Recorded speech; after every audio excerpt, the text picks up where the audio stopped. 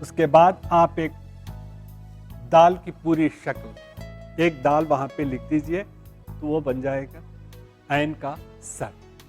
پھر ایک بار کوشش کیجئے، میں بتاتا ہوں۔ بے، اور اس کو آپ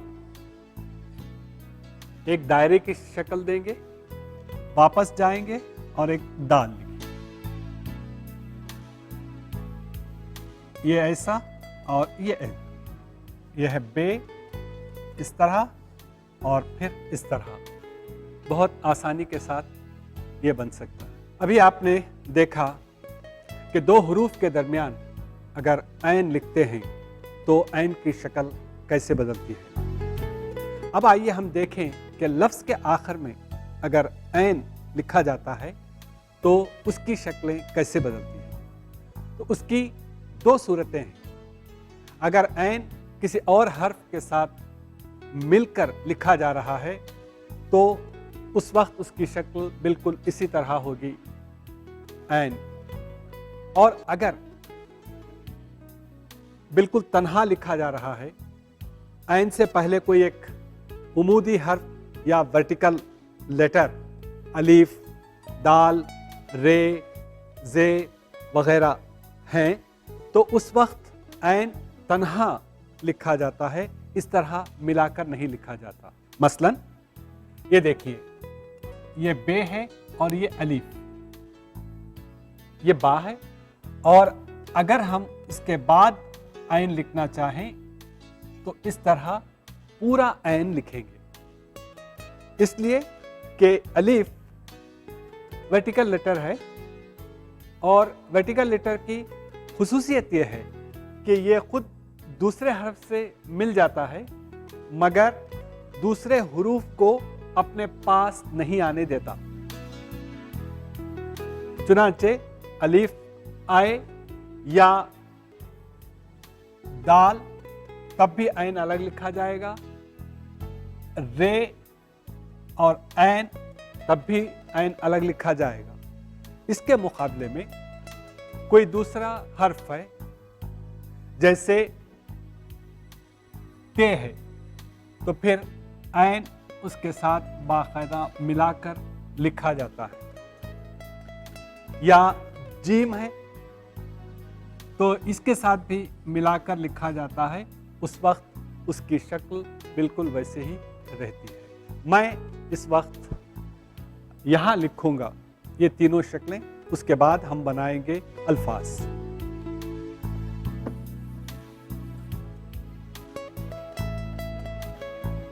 عین کی ایک شکل تو یہ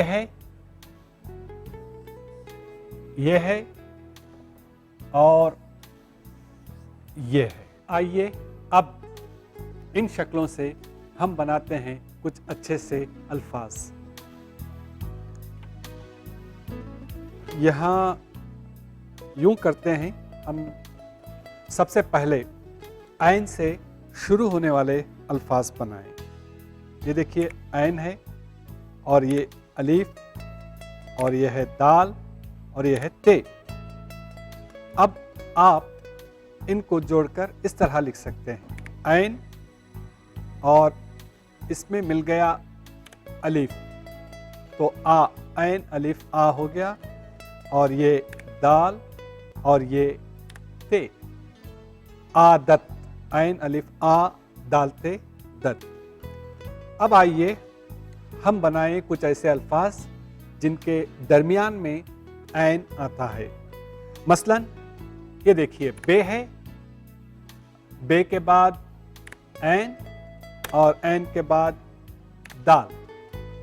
اب آپ خود انہیں جوڑیے تو اس کی شکل بنے گی کچھ اس طرح۔ یہ ہے بے اور یہ عین اور پھر یہ دال، بے عین دال بعد۔ اب آئیے ہم ایسے الفاظ بناتے ہیں جن کے آخر میں عین آتا ہے۔ یہ ہے شین، یہ رے اور یہ عین۔ آپ